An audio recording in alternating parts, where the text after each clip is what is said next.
Bonne fête, Fadoc. Merci, la vie. Ce que tu m'apportes n'a pas de prix. La cinquantaine te va très bien. Pour dire je t'aime, je frappe des mains. Bonne fête, ma Fadoc.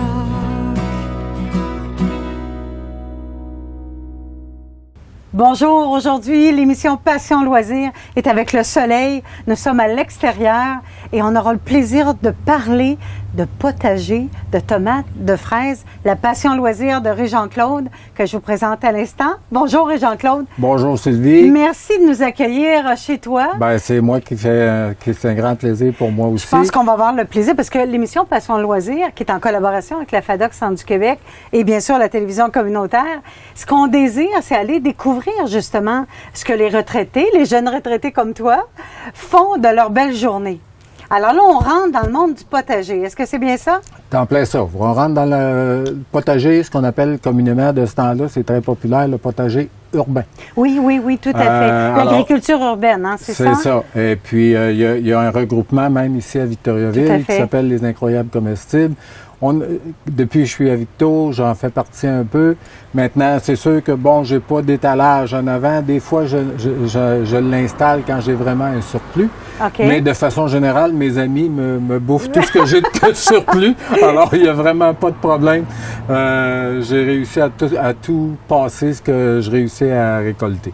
Je vois, Jean-Claude, que tu as déjà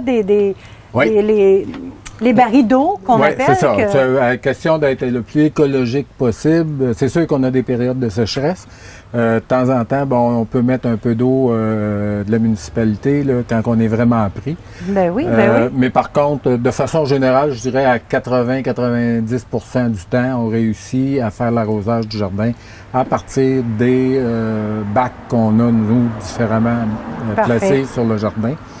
Alors, celui-là, c'est celui d'en avant. Il récolte tout ça, déborde. Là. Et dans l'ensemble, on va découvrir quoi dans ton potager, généralement? Là?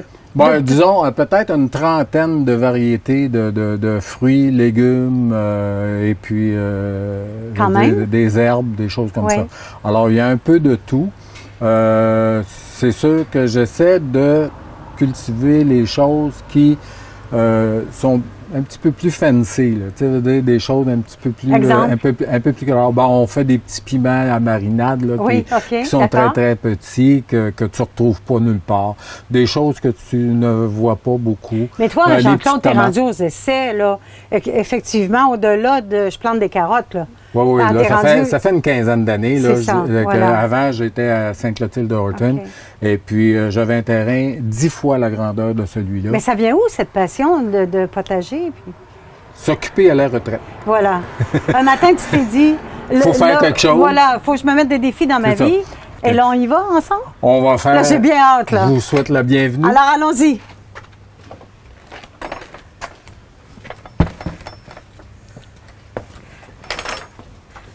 Alors ici, on commence, on a des fraises. Ça prend beaucoup de fleurs aussi. L'idée, c'est que les fleurs, ça attire les pollinisateurs, on en a besoin. Alors, il faut essayer d'avoir des pollinisateurs du printemps au moins jusqu'au mois d'août, parce que la pollinisation, là, il y a des choses qui se font polliniser jusqu'au mois d'août. Alors, vous avez des poires, vous avez deux poiriers ici, là, un petit. Ici, c'est un beauté flamande. Les fraises, on récolte ça à partir de... Moi, j'ai récolté là, à partir de fin mai, parce que j'ai une serre qu'on va voir tantôt à l'arrière. Il y en avait déjà à l'intérieur un peu de la serre. Et puis, à ce moment-là, on réussit à récolter à peu près là, jusqu'au mois de septembre. C'est toutes des variétés qui vont durer tout l'été. Alors, c'est des fraises un peu l'équivalent de ce qu'on retrouve à l'île d'Orléans. C'est dans les mêmes variétés. Allons-y. Alors, on va continuer ici. Encore là, ça, tu vois, ça, c'est un hydrangé immense. Ben oui, il est grand. Très grand. Ça, c'est des cassis. On a des cassis ici. 2 sureaux. Mais cette année, tu vois, on a eu des problèmes de pollinisation. Comme tu peux voir, là, il y a énormément de trous. OK. Parce qu'on a eu une période de froid à un moment donné. Et ça a bloqué complètement. Tout bloqué, ça a complètement stoppé. Ça, c'est ton poirier, Oui, ça, c'est un Jean-Claude? poirier. Là, qui est Ah là. là, quand même. Ça, c'est un beauté flamande. Là, il est rendu immense. Là. Ben, je comprends. C'est quand même un terrain résidentiel, là. Tu sais, on n'est pas en pleine campagne. Oui, mais ça fait depuis qu'on est ici, il y a 9 ans là, que lui là. Ça fait 10 ans qu'on est ici, mais lui, ça fait 9 ans qu'il est là. Je l'ai planté la première année qu'on était ici. Bien parti. Premier été. Continuons la tournée du potager. Ici, ben, ça, c'est la serre que là, ben, elle est ouverte pour l'été. On n'en a pas besoin pour l'été. On a besoin de plus des pollinisateurs. Alors, c'est moins compliqué. Vous avez des tomates, vous avez des poivrons. Il y a des fraises suspendues. Vous avez des plants de cocombes. Ici, vous avez du panais. Du beau panais qui est quand même assez grand. Là, pour, on est en fin juillet présentement. C'est ça, mais ça, on récolte ça après la première gelée à peu près. OK. OK, fait que ils vont être là encore un bon bout de temps. Vous avez les petits pois mange-tout, du fenouil, les plants de tomates qui sont juste derrière toi, toutes des tomates italiennes. Tout ici? Oui. Ben oui, il y en a des belles rouges là-bas. Là-bas, c'est de la tomate cerise, la Juliette qu'on achète régulièrement au magasin. Tout à fait. Vous avez d'autres plants de fraises, des plants de la sauge. belle lavande, ça? Oui. La belle lavande en plus. Et les petites tomates que l'on voit orange là, ici, oui, ça, c'est des bonbons. Ça aussi, en plus de la fraise, j'ai goûté tout à l'heure. C'est des petits bonbons avec un beau sucre naturel. Ouais, c'est ceux qui délicieux. veulent avoir la variété, c'est Sun Gold. Ah, OK, alors, d'accord. C'est bon à savoir, ça. C'est bon à savoir. Je retiens. C'est sucré. C'est à peu près ce qui se fait de plus sucré au niveau de la tomate. OK, la Sun Gold. Oui. Bravo. Alors, bravo. vous avez les tomates italiennes que mon épouse se plaît à faire en tomates séchées après ça, dans l'huile, oui, ces choses-là. Oui. Alors, avec la belle huile d'olive. Il y en a plein là-bas. Viens me rejoindre, Jean-Claude. Oui, on va aller là-bas. Alors, ici, on a d'autres plantes de piments, de poivrons. Vous avez des aubergines.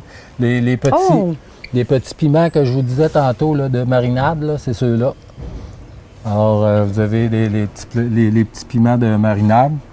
Et puis, vous avez des carottes nantaises, les petites fèves vertes et fèves jaunes. Là. Vous avez des betteraves jaunes. En avant, il y avait des betteraves rouges. Aussi, mon Dieu. Vous avez des plantes bleuets en arrière.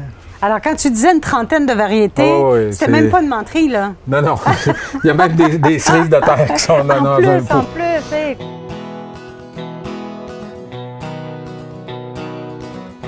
Alors, écoutez, présentement, on est à l'intérieur de la maison de Jean-Claude qui nous permet d'aller voir un peu sa préparation intérieure d'hiver en vue, effectivement, de l'été. Alors, Jean-Claude, j'aimerais ça que tu nous jases. Qu'est-ce que tu fais, toi, l'hiver à l'intérieur pour avoir un si beau jardin d'été? Bien, à l'intérieur, ici, à partir du mois de mars, disons, je réussis à faire le démarrage de tous les semis pour les plantes qui vont aller à l'extérieur. Par contre, présentement, j'ai déjà des plantes qui sont en développement parce qu'eux vont commencer à être récoltés à partir du mois d'octobre. Alors, ce qui fait que je vais avoir des récoltes toute l'année. Oh là là, OK. OK, alors à l'intérieur, j'ai réussi à faire de la tomate, du concombre, de la salade, des salades romaines, là, César romaine, là. Du basilic, de la roquette, de la coriandre. Alors, il y a différentes variétés que je réussis à faire à l'intérieur. Alors, ce qui fait que j'ai un jardin qui n'arrête jamais. Quand ça finit à l'extérieur, c'est déjà reparti. Alors, toi, tu ne vas jamais chez les maraîchers ou dans les supermarchés pour acheter des légumes? Ben tu es un peu parce autosuffisant. Je ne fais pas de patates, ça prend trop de place. À part les carottes nantaises qu'on a vues à l'extérieur, je ne fais pas de carottes à l'intérieur. Okay, donc, il y a quand même un minimum que tu vas chercher. Oui, c'est ça. Mais tu as une belle récolte, là. Tu as une grande récolte. Pour te donner une idée, à l'épicerie, tout ce qu'on réussit à acheter, exemple, l'hiver, c'est les fruits. OK, oui. Nous, on fait le défi, et ceux qui ont déjà entendu parler du défi 5-30. Oui, okay? oui, d'accord. C'est 5 portions de légumes. Tout à fait. 30 minutes d'activité physique. Nous, on fait l'inverse. On fait 5 minutes d'activité, puis on mange 30 portions de légumes. Ça, c'est bon. Pour faire la blague, c'est excellent, mais c'est vrai pareil qu'à la quantité que vous avez. C'est ça, on n'en a jamais trop. Encore là, des fois, même à ça, je suis obligé d'en donner un peu. Oui, là, c'est parce bien. qu'on en a un Des peu bons, trop. des bons jardiniers Mais j'ai habituellement. des amis pour qui, je vais partir des plants de basilic, des choses comme ça, dans des pots. OK. Et puis que là, je leur donne, puis que je fournis à l'année. C'est bien. Donc, c'est le système de lumière qui, à l'intérieur, c'est est tous important. des systèmes de lumière qui, c'est facile de trouver ça sur l'Internet, de savoir qu'est-ce que ça prend. C'est tout simplement des lumières qui sont faites spécifiquement pour la croissance des plantes. Tu disais, Jean-Claude, pardon, dans ta passion loisir, tu avais aussi sur Internet des rencontres, des forums? Oui, c'est ça. En fait, je fais partie de 4 forums où on suit régulièrement là, pour les arbres fruitiers, pour les jardins intérieurs et différents forums de ce genre-là qui nous permet d'échanger des fois des petits trucs quand on est pris, savoir quel engrais fonctionne le mieux, surtout pour l'intérieur. C'est difficile de contrôler l'arrosage à l'intérieur. Des fois, on se ramasse avec des petites mouches. Fait que là, il faut éliminer les petites mouches.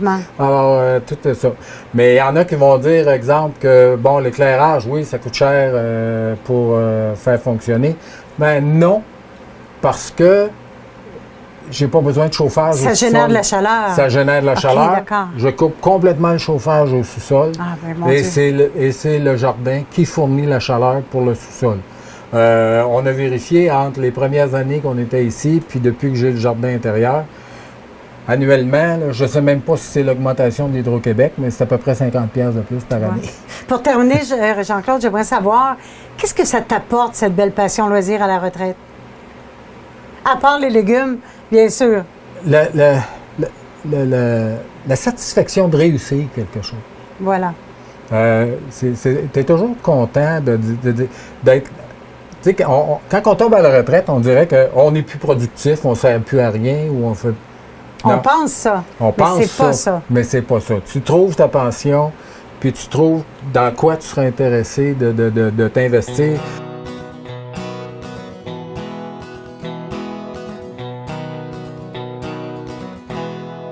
Alors voilà, une autre belle émission Passion Loisirs avec les retraités, les personnes aînées de chez nous, dans notre région.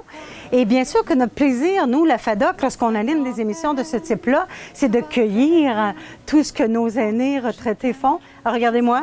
Alors voilà, je cueille la belle fraise que Jean-Claude a bien travaillé avec ses fraisiers.